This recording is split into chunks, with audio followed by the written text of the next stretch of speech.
Bonsoir à toutes et à tous. Merci d'être venus aussi nombreuses et aussi nombreux pour l'inauguration de cette fête et l'inauguration de l'Agora, cette 90e édition qui sera extraordinaire, exceptionnelle grâce à vous toutes et à vous tous, bâtisseurs, bâtisseuses, partenaires, camarades. Et sans plus attendre, je laisse la parole à Fabien Gay, directeur de l'Humanité.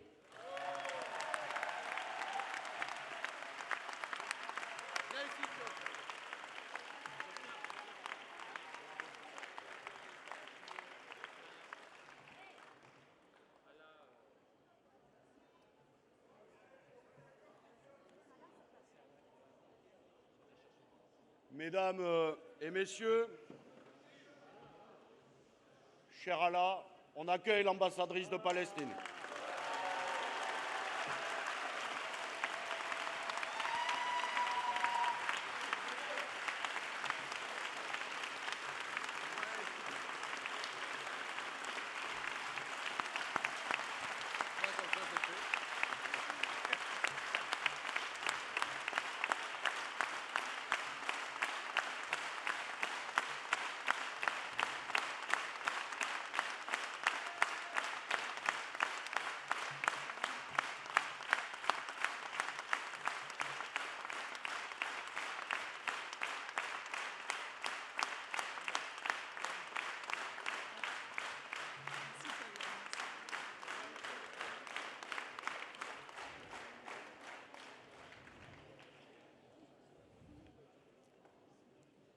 Bon, les camarades, j'ai 4 pages de remerciements et de personnalités.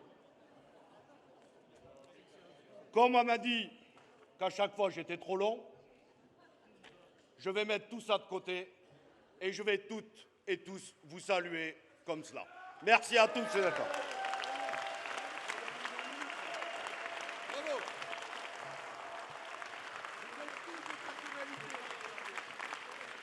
Et comme le dit Fabien, notre secrétaire national, vous êtes toutes et tous des personnalités à part entière. Merci.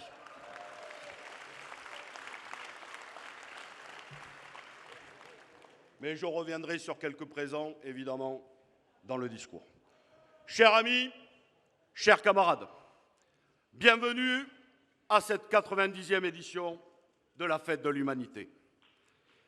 Nous avons plaisir à vous y retrouver toutes et tous, tant cette année fut difficile pour la construire, l'inventer et la préparer. Beaucoup, dans les droites coalisées et à l'extrême droite, rêvaient de nous voir trébucher et que la fête, cette année, ne puisse avoir lieu. Ils souhaitaient que ce rendez-vous inédit ne puisse se tenir, ce rendez-vous qui rassemble un public large, divers, qui voit déferler une foule compacte et métissée, de tout âge, épris de liberté, qui porte en étendard la solidarité internationale, la justice sociale et écologique, et en bandoulière la fraternité, la sororité et la solidarité. Cet événement unique est une épine dans le pied des puissants et du pouvoir en place depuis 1930.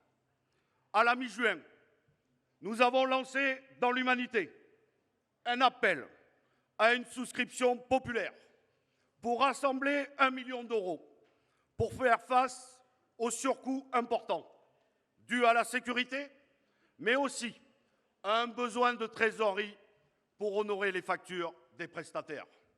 Et lorsque nous l'avons lancé, nous avions à cœur de tenir cette fête, mais je peux vous dire que beaucoup de vents contraires se dressaient face à nous.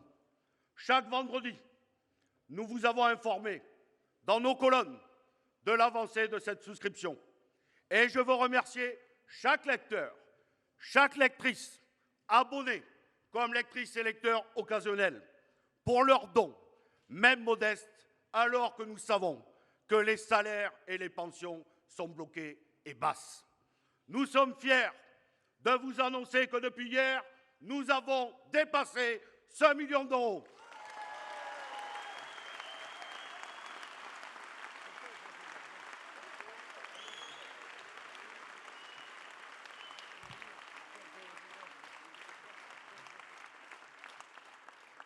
L'objectif est donc atteint, mais je vous invite à continuer et à le dépasser, et cela, c'est grâce à vous. Je veux saluer l'engagement des équipes de la fête et de l'humanité, et en particulier Sophia Boutry, notre nouvelle directrice de la fête.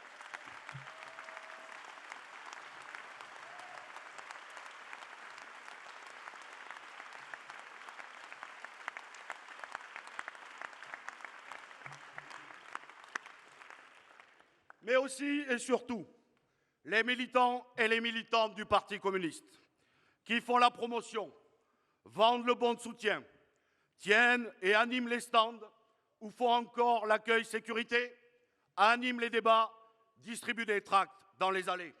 Merci à chacun et chacune d'entre vous. Vous êtes le moteur et l'essence de cette fête.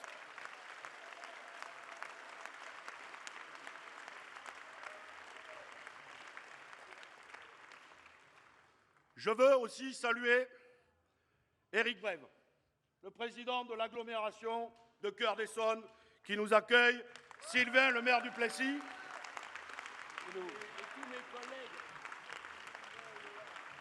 Nicolas Méhari, le maire de Brétigny, le secrétaire départemental du 91, Amadou Démé,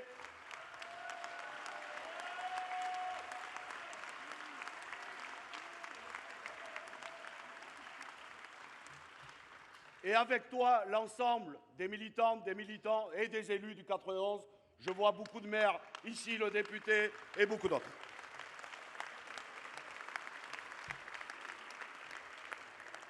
Je veux enfin remercier Nathalie Simonet, qui coordonne depuis plusieurs années à l'exécutif national avec Fabien Roussel, le collectif du bon soutien, qui est devenu régulier dans le temps. Elle est où, Nathalie ? Elle ne ménage pas ses efforts avec l'ensemble des camarades, des secrétaires départementaux des départements d'Île-de-France et d'ailleurs, et répond toujours présente à tous les défis que lui pose l'humanité, de la vente du bon de soutien à l'abonnement. Donc, mille merci, Nathalie.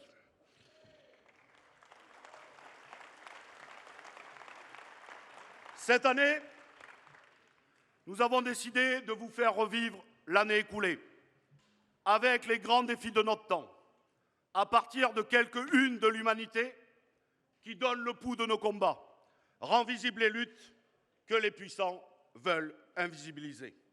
On m'a dit qu'il y avait un écran, mais je ne le vois pas. Il est là. Ah oui.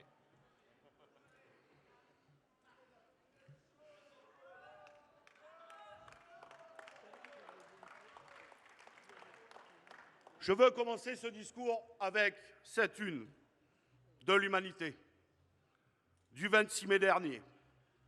Nous lancions cette une avec un mot, un terme, génocide.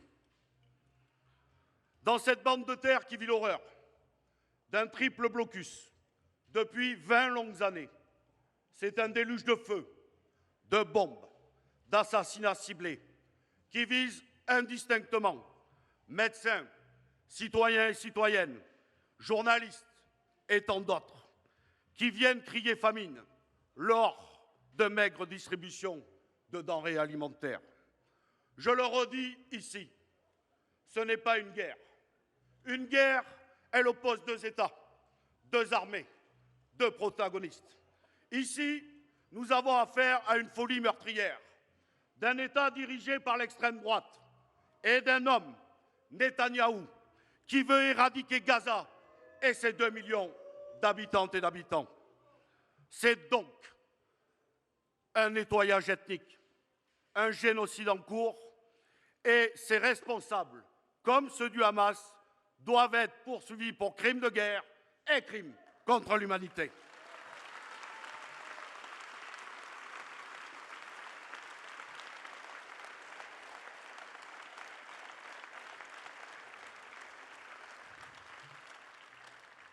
Au mois d'août, 4 organisations des Nations Unies ont décrété la famine dans l'enclave. L'image de cet enfant malnutri et décharné que nous avons mis en une en mai dernier nous a valu colibés et mensonges éhontés de la part des soutiens inconditionnels du régime israélien. Nous sommes pour notre part hantés par ce regard désespéré d'un enfant innocent. Alors, cher Allah, et avec toi tout le peuple palestinien, nous redisons ensemble notre totale solidarité. Nous continuerons à être à vos côtés tant que le cessez-le-feu ne sera pas là, qu'il n'y aura pas la libération des otages et surtout que les convois humanitaires entrent en masse à Gaza pour faire cesser ce massacre.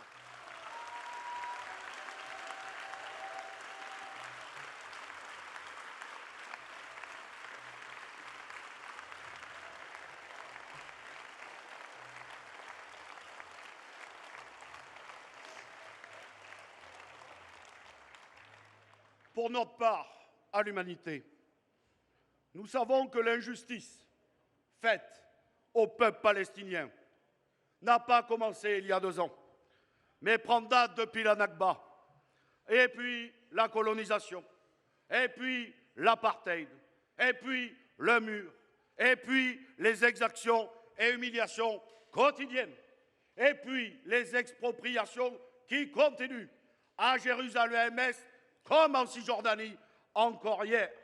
Et puis l'emprisonnement d'un millier de prisonniers politiques palestiniens, dont Marwan Barghouti, que nous ne cesserons de soutenir et d'exiger avec vous la libération.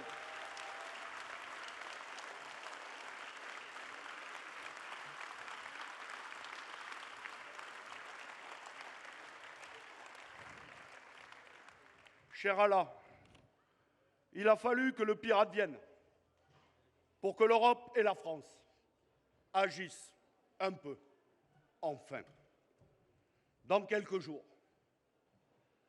Si le président Macron honore son engagement, la France devrait reconnaître enfin l'État de Palestine dans les frontières de 1967, avec Jérusalem-Est comme capitale aux côtés de l'État israélien.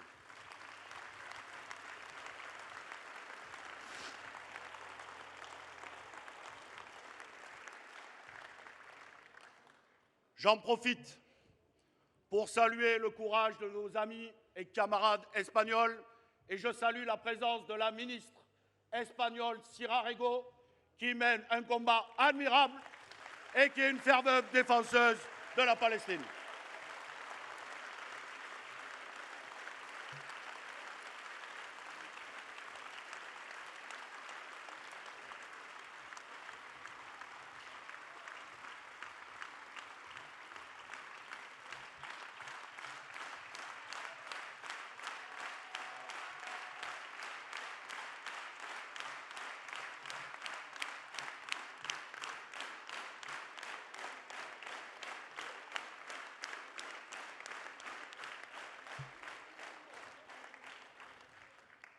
Je le fais rarement, mais je veux vous confier quelque chose de très personnel.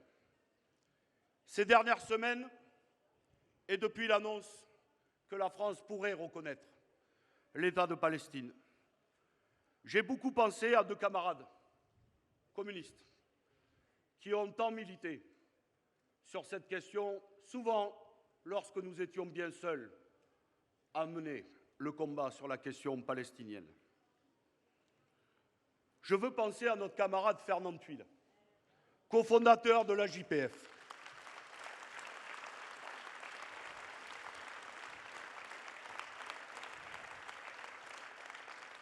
Militant infatigable de la cause palestinienne.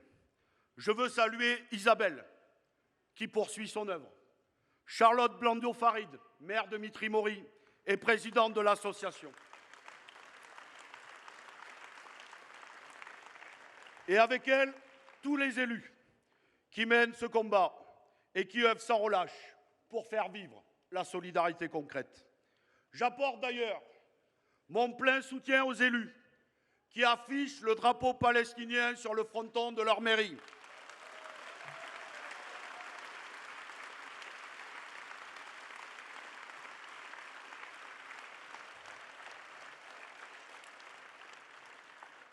Je pense à Philippe Bouissou, maire d'Ivry-sur-Seine, à Patrice Leclerc, maire de Gennevilliers, ou encore Asdine Taibi, maire de Stein, qui ont été sommés ces dernières semaines par les préfets de retirer ce drapeau.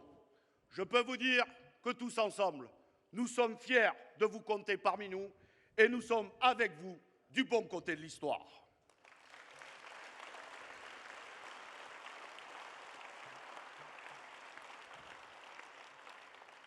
Le deuxième camarade, c'est Jean-Claude Lefort, député très longtemps du Val-de-Marne,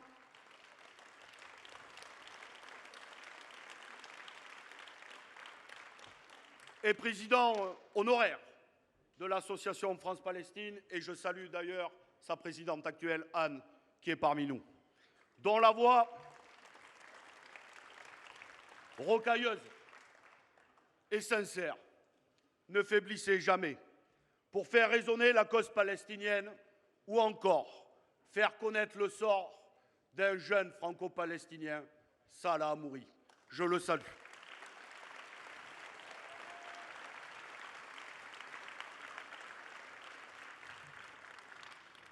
L'humanité, tu le sais, cher Allah, a déjà reconnu l'État de Palestine depuis longtemps. Et vous avez même un stand à l'honneur de votre peuple ici depuis extrêmement longtemps. Fidèle à notre tradition de lutte anticoloniale, l'humanité est présente sur la flottille pour Gaza, en route en ce moment, qui veut briser le blocus avec l'un de nos journalistes, Émilie Erbach.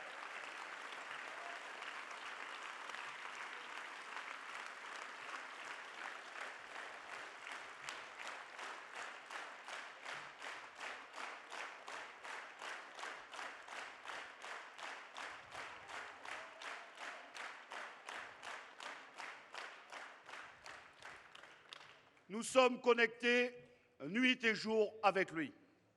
Mais j'en appelle solennellement au nouveau Premier ministre, M. Lecornu. Il doit, écoutez bien, ne rions pas. Celles et ceux qui sont sur ce bateau, je me rappelle il y a 15 ans, lorsque Jean-Claude et d'autres élus communistes y ont été, dans la même époque, un bateau a été coulé et des militantes et des militants sont morts en Méditerranée sur cette question de paix. J'en appelle donc, je le redis, solennellement au Premier ministre actuel, que je combats par ailleurs, nous allons y revenir plus loin dans le discours. Mais il doit protection à l'ensemble des militantes et des militants, aux journalistes et aux concitoyens français présents sur cette flottille.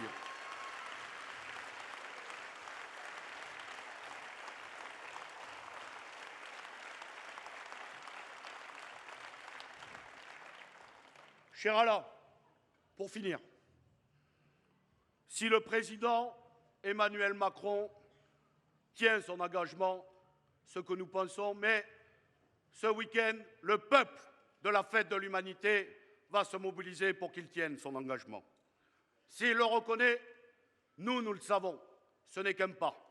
Et nous continuerons à nous tenir à vos côtés tant que le gouvernement israélien ne respectera pas le droit international, et nous continuerons à exiger des sanctions et que Netanyahou soit mis devant un tribunal pour répondre de ses crimes, et tant que la Palestine ne sera pas libre. Cher Allah, avec toi, tout notre soutien.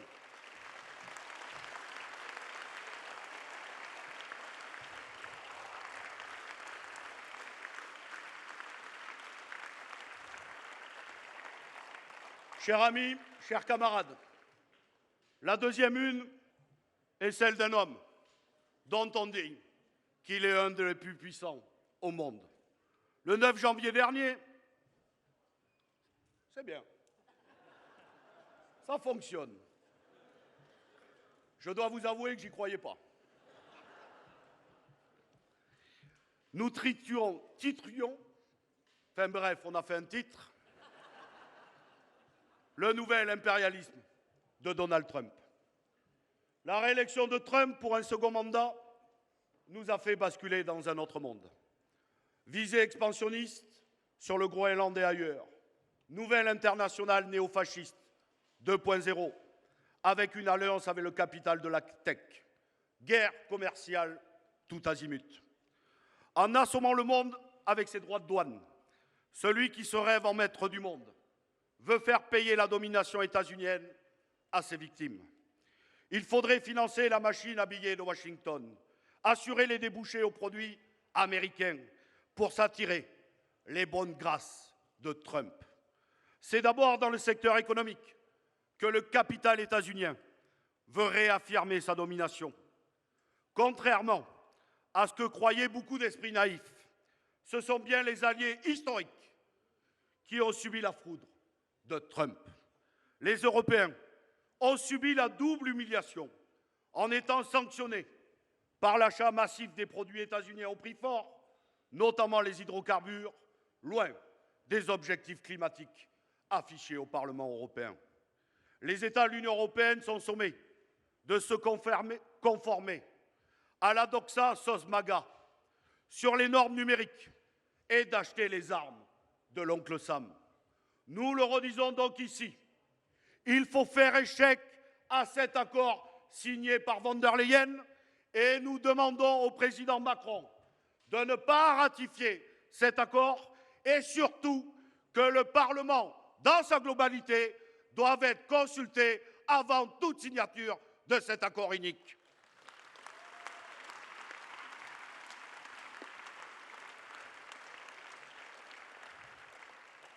Partout où les guerres se déploient, les droits reculent contre les travailleurs et les travailleuses, et contre les femmes, et contre la culture en particulier. C'est une société sans avenir qui est promise à des générations. Nous pensons aux femmes, car elles subissent des affres partout, et particulièrement dans un pays comme l'Afghanistan, où le génocide de genre, l'extinction de la moitié du genre humain, se fait là aussi devant nos yeux. Cette année 2025 a été émaillée de conflits et de tensions, au point que le risque de guerre régionale et de guerre généralisée n'est plus à prendre à la légère. Deux conflits ont porté cette année sur la question de l'arme atomique. À l'heure où nous avons commémoré le 80e anniversaire du cataclysme nucléaire de Hiroshima et Nagasaki, les affrontements entre l'Inde et le Pakistan et entre Israël et l'Iran n'étaient pas loin de nous faire basculer dans l'enfer atomique. Cette arme de destruction est redevenue un atout de puissance. Et loin d'offrir la stabilité, elle offre l'instabilité généralisée pour tous les peuples. Nous recommençons et nous le redisons avec vous, il faut que la France ratifie le traité de Tian et qu'on en finisse dans la décennie qui arrive avec l'arme nucléaire. Voilà ce qu'il faut.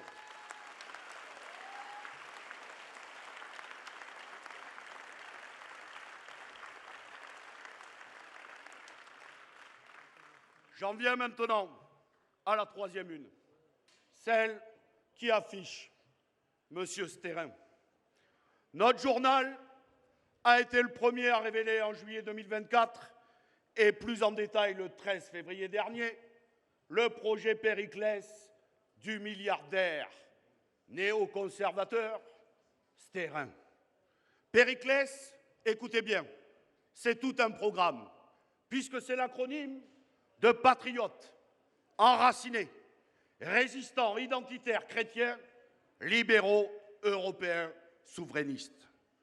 Il met son argent au service d'un projet idéologique d'extrême droite.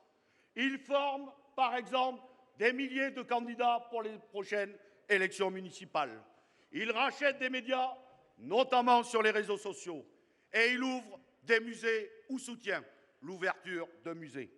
Il mène, selon ses dires, un combat civilisationnel, idéologique, en voulant réécrire l'histoire de France, comme le fait le Puy du Fou, ou encore en inventant un label des plus belles fêtes de France.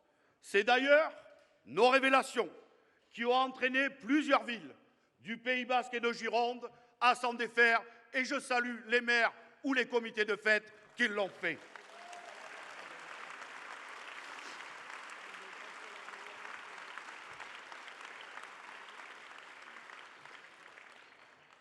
Je veux d'ailleurs vous faire une nouvelle révélation ce soir, qui sera présente dans le journal de demain. Sterrin a constitué au cœur de l'été une nouvelle holding de tête, comme on appelle ça chez les capitalistes. Bon, personne ne comprend trop ça ici, puisqu'aucun d'entre nous n'en a une, mais c'est une nouvelle holding de tête qui va chapeauter l'ensemble de ces projets. Il y a transféré 1,3 milliard d'euros dans cette nouvelle holding de tête.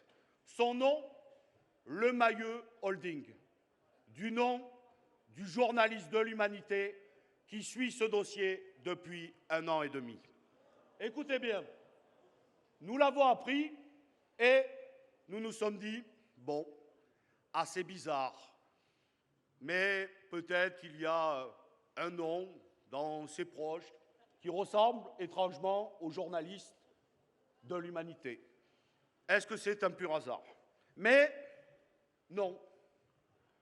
Parce que fin août, Pierre-Édouard Sterrin s'est fendu d'un mail direct au journaliste Thomas Lemayeux, lui indiquant qu'il avait créé cette holding de tête et qu'il lui révélait un scoop, c'est que son nom. Vous comprendrez bien que c'est une attaque inacceptable et une tentative d'intimidation insupportable. Alors, nous plaçons l'Humanité et notre journaliste, et l'ensemble des journalistes de l'Humanité qui font des enquêtes sous protection populaire. Avec vous, nous disons à Pierre-Édouard Sterrin que nous ne baisserons pas les yeux. Nous continuerons notre travail et jamais il nous fera taire.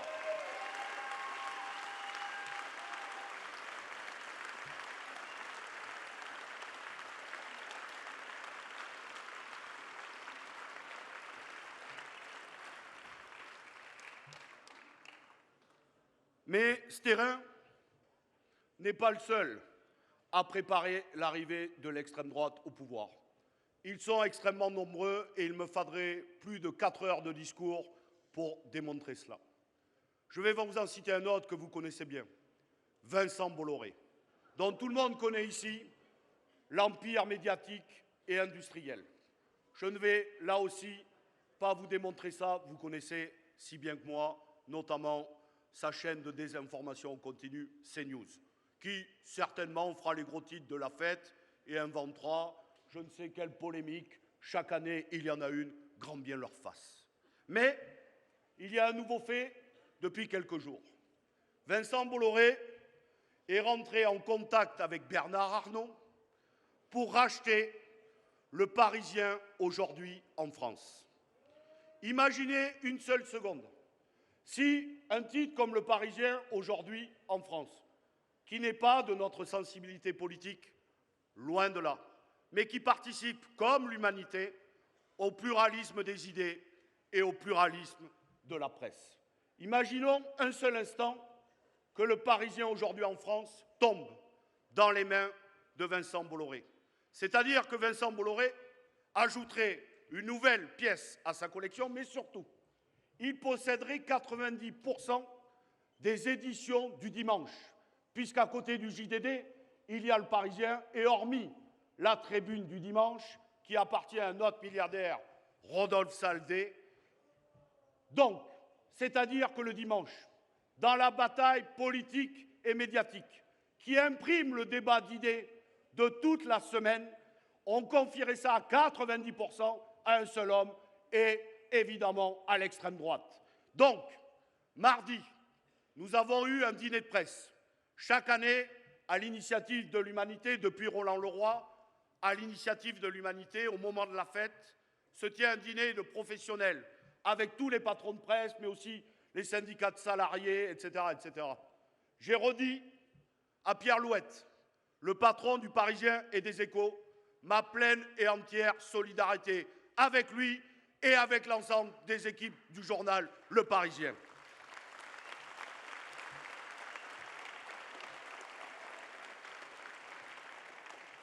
Je m'adresse de fait à l'ensemble des responsables de gauche dans notre diversité. Il y a tous mes camarades du groupe communiste, les députés, mais plus largement des socialistes, insoumis et écologistes. Il est urgent que la gauche s'empare d'une question au Parlement. Il faut déposer en urgence une nouvelle loi anti-concentration qui doit interdire à des milliardaires de posséder plus de 2 titres.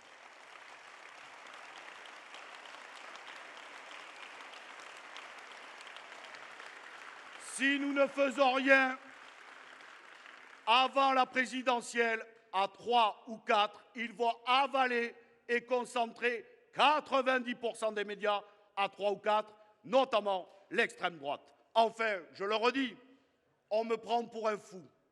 Mais j'ai envie de rêver avec vous. Je l'ai déjà dit au moment des vœux de l'humanité.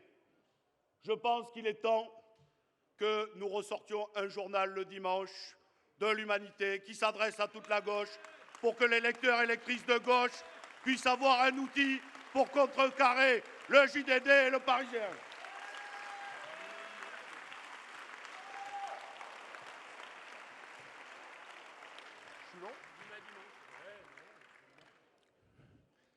Je veux maintenant, j'hésite.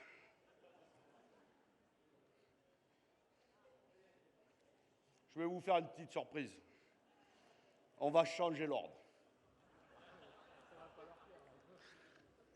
Vous êtes prêts?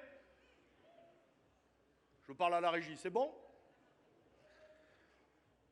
Parlons d'environnement. C'est un autre sujet qui cristallise cette fuite en avant inquiétante pour notre humanité commune. Nous savons que cet été confirme la tendance d'un climat anormalement chaud avec des records de chaleur. 2 épisodes caniculaires en métropole qui annoncent des pluies torrentielles dans toute la Méditerranée, mais aussi des feux de forêt d'ampleur dans l'Aude. Et nous apportons d'ailleurs toute notre solidarité à l'ensemble des habitantes et des habitants de l'Aude. Sans oublier les feux dans le reste du pays.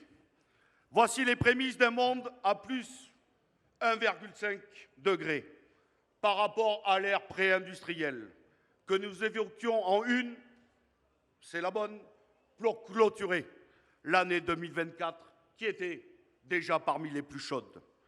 Ce monde, il faut se le dire, nous ne sommes pas prêts à l'affronter aujourd'hui. Le changement climatique, ce sont des épisodes extrêmes, comme nous ne l'avons pas encore vu, mais surtout en grande partie imprévisibles, car nous dépassons collectivement les prévisions scientifiques. Ce ne sont pas juste les chaleurs plus fortes, mais aussi des changements de saison. Ce sont des sécheresses durables, avec moins d'eau, l'extinction d'espèces vivantes, donc moins de biodiversité, jusqu'à notre chaîne alimentaire. Ce sont des équipements qui peuvent devenir demain obsolètes. Certains disent que ce sont des moments difficiles, mais que globalement, nous faisons face. Ce sont les porteurs d'un climato-scepticisme qui malheureusement progresse, et il nous faut évidemment s'adapter et construire un programme d'ampleur. La question climatique est un enjeu de classe, car les premiers touchés par cette réalité, ce sont toujours les plus modestes. Qui vit dans les bouilloires d'été et les passoires en hiver, sinon les plus précaires? Qui subit les classes d'école où il peut faire plus 30 degrés durant une canicule? Ce sont les élèves défavorisés. Qui sont les plus menacés si nous ne sortons pas des énergies fossiles au plus vite? Ce seront toujours les plus précaires. Un monde à 1,5 degré supplémentaire, c'est 4 degrés en France. Nous ne pouvons pas foncer dans le mur en accélérant. Et ce que nous avons vécu pourrait être un été frais dans quelques années. Les premiers réfugiés climatiques ne viendront pas de l'autre bout du monde. Ils viendront de nos propres littoraux, des zones méridionales où la chaleur rendra le quotidien invivable. Oui, cette question climatique pose des enjeux systémiques, des choix de société, des choix de civilisation. Ce qui épuise le vivant et la nature, il faut le nommer, c'est le système capitaliste.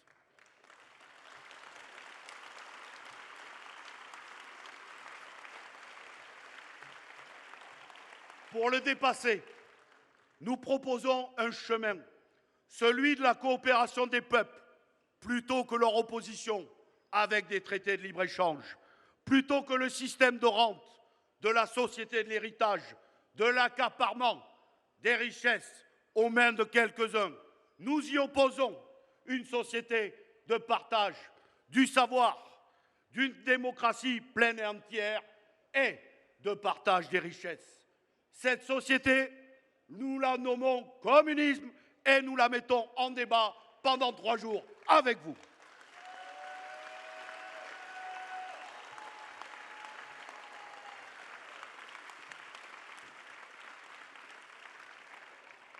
Je veux faire avec vous un clin d'œil à un collègue du Sénat. C'est M. Laurent Duplomb.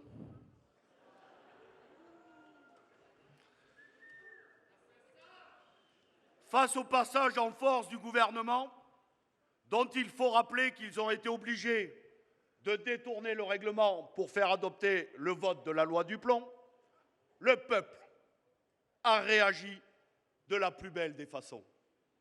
Nous devons à une étudiante une initiative citoyenne qui, contre toute attente, a débordé tout le monde, y compris le site de l'Assemblée nationale. Et nous devons féliciter cette initiative citoyenne et saluer les 2 millions de personnes qui ont signé contre la loi Duplomb.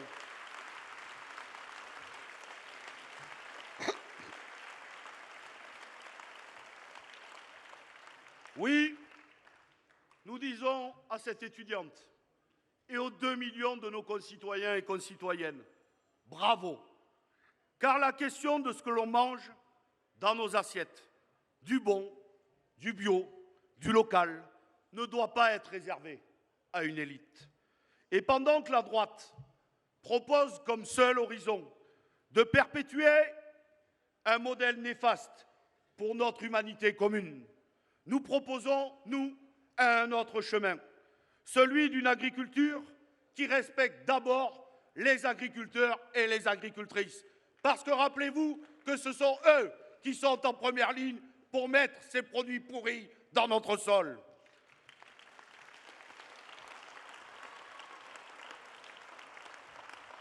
Nous leur proposons un autre chemin, de ne pas se ruiner leur santé et notre santé, mais de poser en premier lieu, comme l'ont fait à gauche dans notre diversité, je pense à notre groupe Gérard Lahellec, je pense à Julien Brugerolles à l'Assemblée et à tous les groupes de gauche qui ont développé beaucoup d'arguments, la question du revenu paysan, en s'attaquant aux marges des firmes de transformation et de la grande distribution qui spolient le travail des artisans de la terre et étranglent de l'autre côté les consommateurs. Nous voulons donner les moyens à la science, à nos chercheurs et chercheuses de trouver des voies durables pour se passer des pesticides plutôt que de prolonger une voie sans issue. Nous ne voulons plus des arguments toxiques, des pro-pesticides. Voyez, on parle de la loi Duplomb, le ciel nous envoie un message.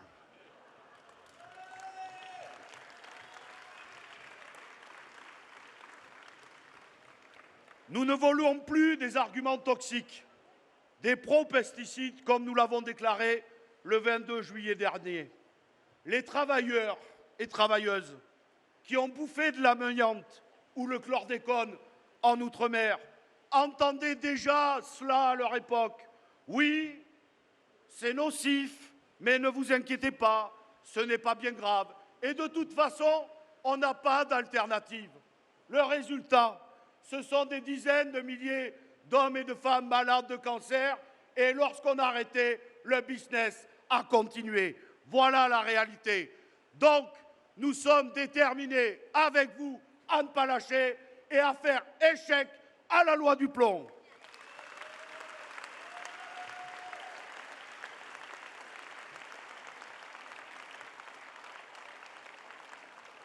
Enfin, je rappelle que notre détermination est totale, car après avoir fait échec au traité de libre-échange du CETA au Sénat, dont on attend toujours qu'il soit inscrit maintenant à l'Assemblée nationale.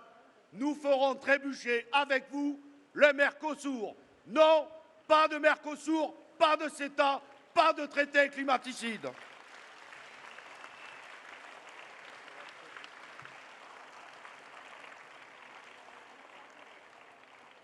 Merde. Pardon. Merci Stevie. Camarade. De fait, ça veut dire que je peux rallonger le discours. Parce que vous êtes emprisonnés avec moi.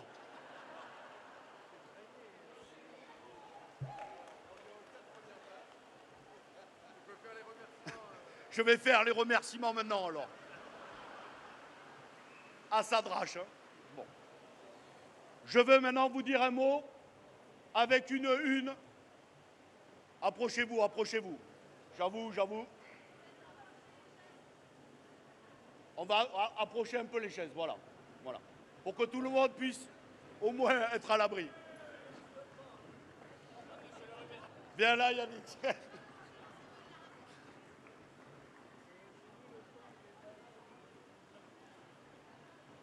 C'est bon, plus personne n'est sous l'eau.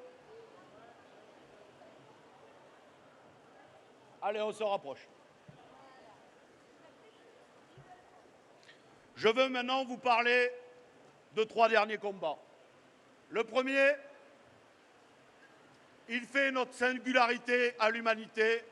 C'est la une avec les ouvriers et ouvrières de ArcelorMittal.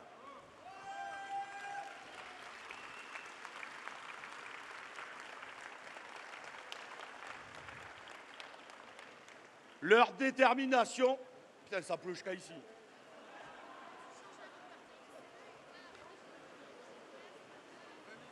Allez, on va avancer.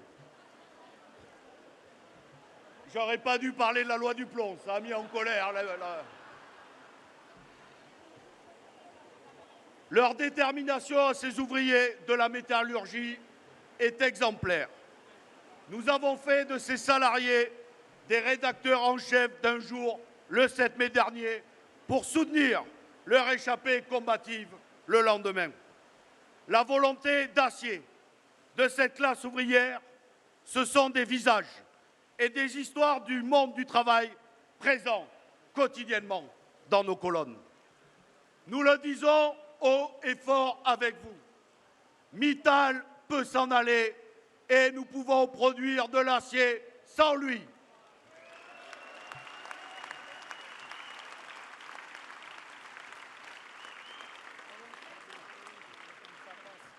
D'ailleurs, je sais que beaucoup de groupes à l'Assemblée ont déposé une proposition de loi pour la nationalisation.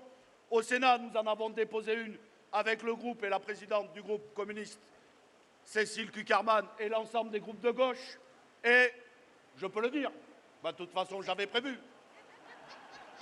Nous avons décidé ça mardi dernier à notre réunion de groupe. Nous allons déposer dans la prochaine niche du groupe communiste au Sénat une loi pour nationaliser ArcelorMittal.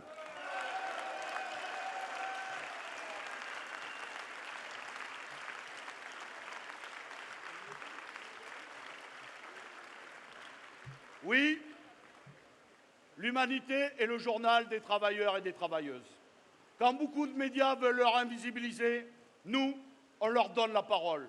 Lorsqu'on les caricature, notamment au moment des grèves, nous, on leur pose des questions sur les raisons de la grève. Le travail qui éreinte, le management toxique, le course effrénée au rendement, non pas pour le travail, mais pour les actionnaires. Et nous traçons des chemins aussi d'espoir. Et il faut saluer toutes les luttes sociales. Et je salue d'ailleurs Laurent Brun, qui est administrateur, qui représente ce soir la CGT.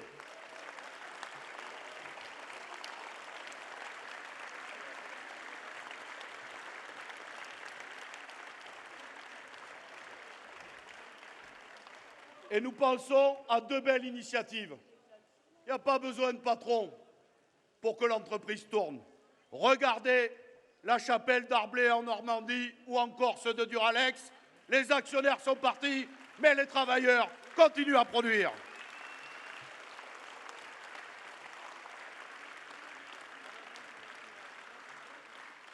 Je veux maintenant vous parler d'une autre une, ou plutôt d'un chiffre, qui est sorti le 8 juillet dernier, celui de 211 milliards d'euros d'aide publique aux entreprises.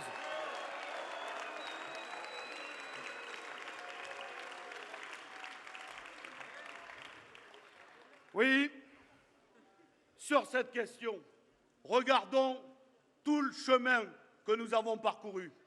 Au moment où ils essayaient d'avoir un budget au 15 juillet pour continuer à raboter le droit des travailleurs et des travailleuses, faire le gel des prestations, le gel des dépenses publiques, nous imposer 2 jours fériés, ils ont dû faire avec une épine dans leur pied, celui de 211 milliards d'argent public sans contrepartie, sans suivi ni évaluation.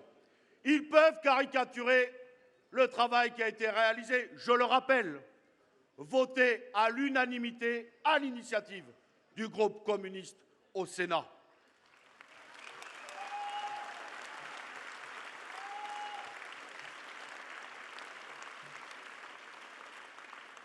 Ils peuvent caricaturer, vouloir amoindrir le chiffre. Le chiffre est là et il est maintenant dans toutes les têtes, comme est dans toutes les têtes la taxe Zuckman et le fait que les ultra-riches doivent rendre un peu de leur patrimoine.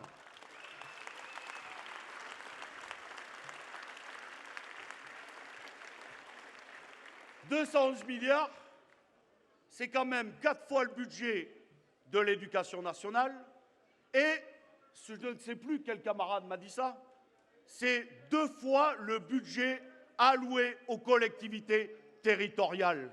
2 fois le budget alloué aux collectivités territoriales. Rendez-vous compte? Alors on nous dit, oh là là, vous êtes contre les entreprises. Pas du tout. Nous ne nous avons jamais dit. Et vous pouvez retrouver toutes nos interviews, nos prises de discours et lire le rapport. Alors, et bien sûr, il fait 1500 pages.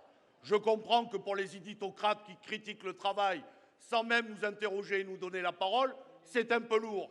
Mais nous n'avons jamais dit qu'il fallait tout couper. Mais nous avons mis sur la table 26 propositions. 1. La transparence.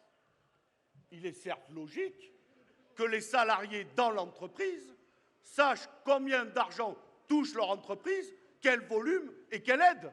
C'est d'ailleurs notre première recommandation. La deuxième, au moment où on durcit chaque jour, quasiment chaque semaine en tout cas, le droit des travailleurs, les prestations sociales, 211 milliards sans aucune contrepartie. Ce n'est pas nous qui l'avons dit. 33 PDG sont venus, dont les 33 membres du CAC 40 sont venus et ont avoué eux-mêmes qu'avant qu'on les interroge, ils ne connaissaient même pas le montant des aides publiques. Et ils l'ont dit, on ne nous a jamais rien demandé en contrepartie. Et il y en a un, exceptionnel, dont on ne peut pas dire qu'il est un ami à nous, Patrick Pouyanné. Il a déclaré lui-même qu'il était normal que les Françaises et Français se préoccupent de l'argent public et qu'il fallait une condition, c'est qu'on pouvait accompagner des entreprises, mais lorsqu'elle va mieux, elle doit rembourser l'État. Nous avons donc repris cette proposition et nous la mettons en débat.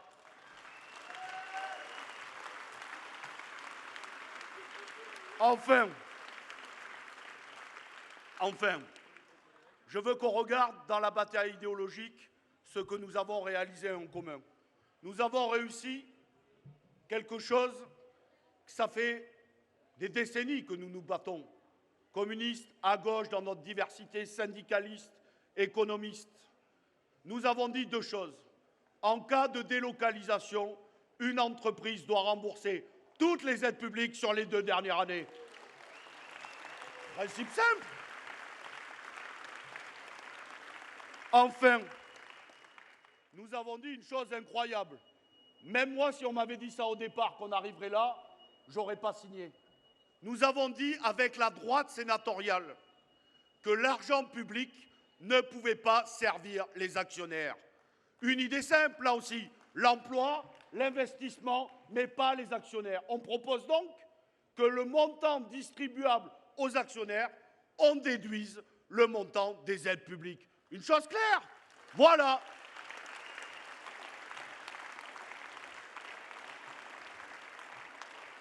Et donc, comme nous les communistes, on est des hommes et des femmes de combat et de débat, avec Fabien, on a été invité à l'université d'été du MEDEF, lui avec les hauts responsables, moi, au départ, je devais être avec un débatteur, ils m'en ont mis 5, pas compris, bon, m'ont même mis une ministre à la fin, qui m'a dit, elle aura le double de temps de vous, bon, j'ai eu 5 minutes, mais il se trouve, même le présentateur de BFM Business, qui a animé le débat, il a été surpris, j'ai redit ce que je viens de vous dire, et il s'est trouvé qu'il y a quelques patrons qui m'ont applaudi. Donc, bon, on ferait le match retour demain avec Patrick Martin, et tant mieux que le débat démocratique continue. Et évidemment, je veux finir par une dernière. Celle de la chute de François Bayrou ce lundi.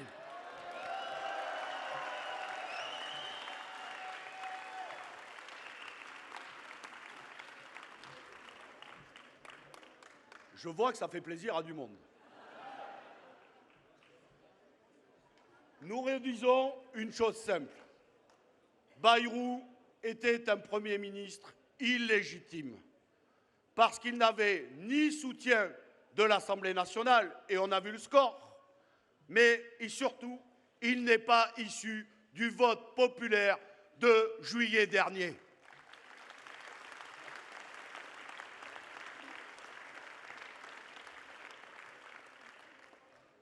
Ce que fait le président Macron est extrêmement grave.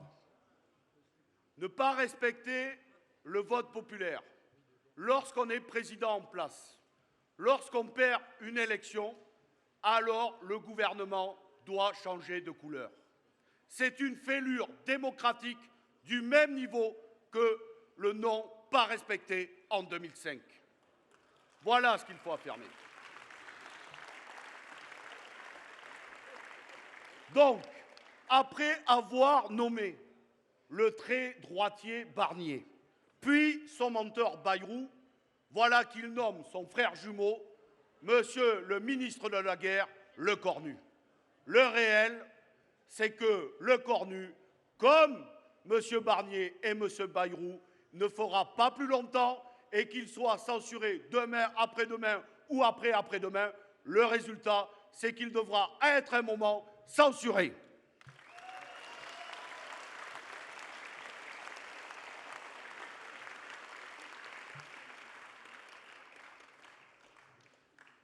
Ces gens-là ne cherchent aucun compromis. Imaginez un seul instant que la gauche au pouvoir provoque des élections législatives anticipées, les perdent, pas un peu. Ils sont arrivés 3e bloc sur 3. Pas un peu. 3e bloc sur 3. Imaginez un seul instant, quel que soit celui d'entre nous, qui aurait décidé de renommer quel que soit l'un d'entre nous. La droite et l'extrême droite hurleraient à la dictature. Voilà le réel. Nous, on appelle ça un coup de force démocratique. Ce qui a été fait en 24 heures, à la veille d'une mobilisation sociale qu'il faut d'ailleurs saluer.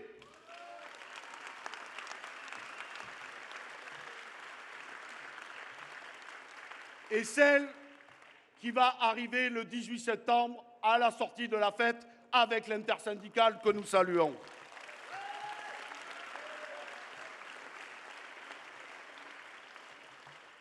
Nicolas, bouche les oreilles, 30 secondes. Nicolas, le maire de Brétigny. 30 secondes. Je ne veux pas être fâché avec toi. C'est une provocation qu'a fait le président Macron. Nommer Lecornu la veille d'un mouvement social où la colère populaire s'exprime sur des enjeux de classe dont on vient de rappeler tout en quelques minutes. Ce qu'il a fait, c'est pour reprendre la main et revenir sur les violences et pouvoir reprendre la main sur une façon sécuritaire. Cela ne peut pas durer. Alors, pendant les 3 jours de fête, ensemble, dans notre diversité. Et je sais les débats qui nous animent. Et je veux vous dire ce dernier mot. Avec la dernière une.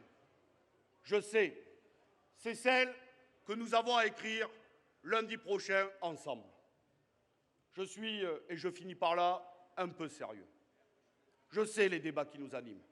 Et ne nions pas parfois nos désaccords, y compris stratégiques et politiques. D'abord, ici, il n'y a pas de foule.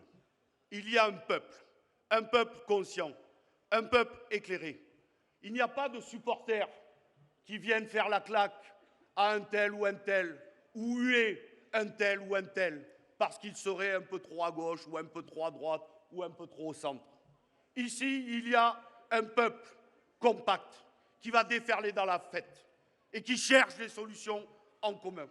Alors, nous offrons ici cet espace de débat, d'échange, de confrontation saine du débat d'idées, loin des petites polémiques, des petites phrases, du coup de buzz pour exister, etc.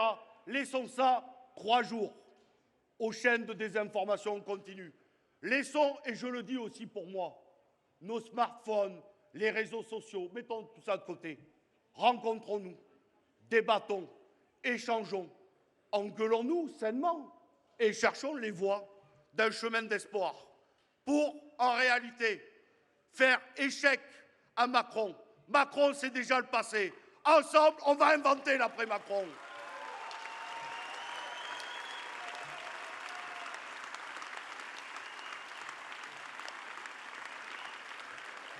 Ensemble, on va faire échec à l'extrême droite et ensemble, on va construire un chemin d'espoir fait de justice sociale, de justice climatique, de justice fiscale, de solidarité internationale, de fraternité, de sororité et de toutes les valeurs qui nous animent toute l'année.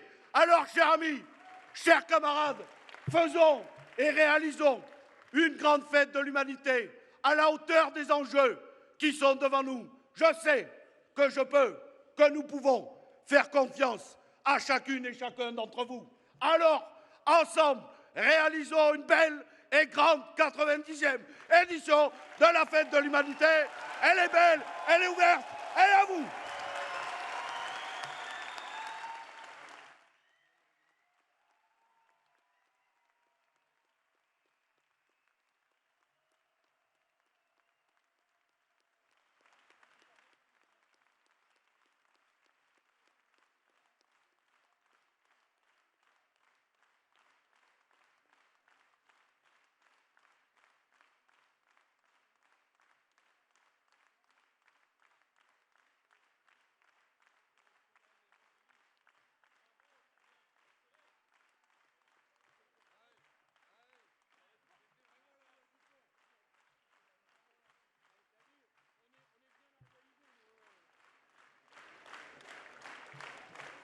Vous remarquerez qu'il a vraiment plu pendant la loi du plomb et quand on a évoqué l'espoir à gauche, le soleil est revenu. Merci à chacune et chacun.